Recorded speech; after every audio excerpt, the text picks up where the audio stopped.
देश में 2024 के लोकसभा चुनावों का ऐलान हो चुका है। 7 दशकों से अधिक समय में देश ने 15 प्रधानमंत्रियों को देखा है। 18वीं लोकसभा चुनने का काम 19 अप्रैल से 1 जून के बीच किया जाएगा। लेकिन क्या आप जानते हैं कि देश में पहला चुनाव कब हुआ था? दरअसल 26 जनवरी 1950 को देश में संविधान तो लागू हो गया, लेकिन लोकतंत्र बनने के लिए जरूरी थे आम चुनाव। पहले चुनाव लगभग 72 साल पहले 25 अक्टूबर 1951 से 21 फरवरी 1952 तक लगभग 5 माह तक चले थे।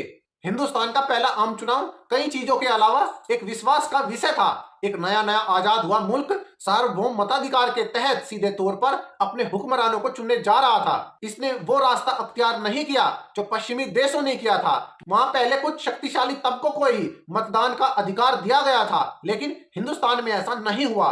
देश 1947 में आजाद हुआ। इसके 2 सालों के बाद यहाँ एक चुनाव आयोग का गठन कर दिया गया। इतिहासकार रामचंद्र गुहा की किताब भारत गांधी के बाद के मुताबिक मार्च 1950 में सुकुमार सेन को मुख्य चुनाव आयुक्त बनाया गया। इसके अगले ही महीने जनप्रतिनिधि कानून संसद में पारित कर दिया गया। इस कानून को पेश करते ही संसद में तत्कालीन प्रधानमंत्री जवाहरलाल नेहरू ने यह उम्मीद जाहिर की थी कि साल 1951 के वसंत तक चुनाव करवा लिए जाएंगे। इस मामले में नेहरू की जल्दबाजी समझी जा सकती थी, लेकिन जिस व्यक्ति के जिम्मे चुनाव कराने का काम था उसके लिए यह मुश्किल काम था। लेकिन सुकुमार सेन ने नेहरू को कुछ दिन इंतजार करने के लिए कह दिया, क्योंकि भारत सरकार के किसी भी अधिकारी के पास इतना कठिन और विशाल काम नहीं था जो सुकुमार सेन को सौंपा गया था।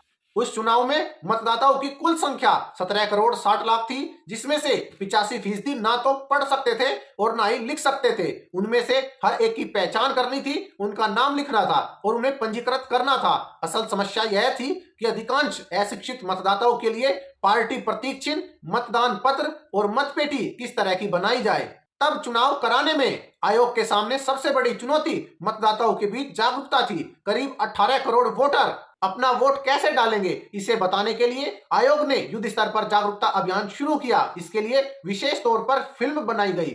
उन्हें देश भर के 3000 से ज्यादा सिनेमाघरों में दिखाया गया और वोट किस तरह डालना है अखबारों के जरिए भी लोगों को जागरूक करने का काम किया गया। लाखों करोड़ों भारतीयों तक ऑल इंडिया रेडियो द्वारा कई कार्यक्रमों के माध्यम से संदेश पहुंचाया गया। उन्हें संविधान, वयस्क मताधिकार का उद्देश्य, मतदाता सूची की तैयारी और मतदान प्रक्रिया के बारे में बताया गया।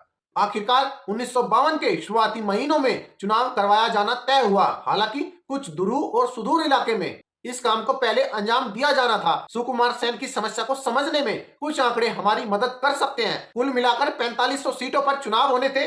करीब 500 सीटें संसद के लिए थी और शेष प्रांतीय विधानसभाओं की थी। इस चुनाव में 2,24,000 मतदान केंद्र बनाए गए और वहां 20 लाख लोहे की मतपेटियां भेजी गई थी। इन पेटियों को बनाने में 8200 टन इस्पात का इस्तेमाल हुआ था।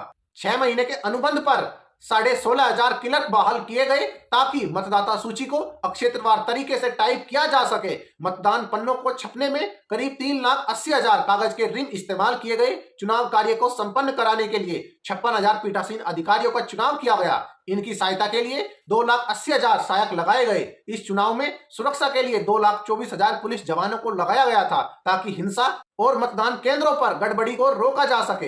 पहले लोकसभा चुनाव में 489 सीटों के लिए मतदान हुआ था। इस चुनाव में कांग्रेस ने 364 सीटें जीतकर प्रचंड बहुमत हासिल किया था। सीपीआई दूसरी सबसे बड़ी पार्टी थी जिसे 16 सीटें मिली थी। अखिल भारतीय जनसंघ, भारतीय जनता पार्टी का पुराना नाम, उसने केवल 3 सीटों पर जीत हासिल की थी।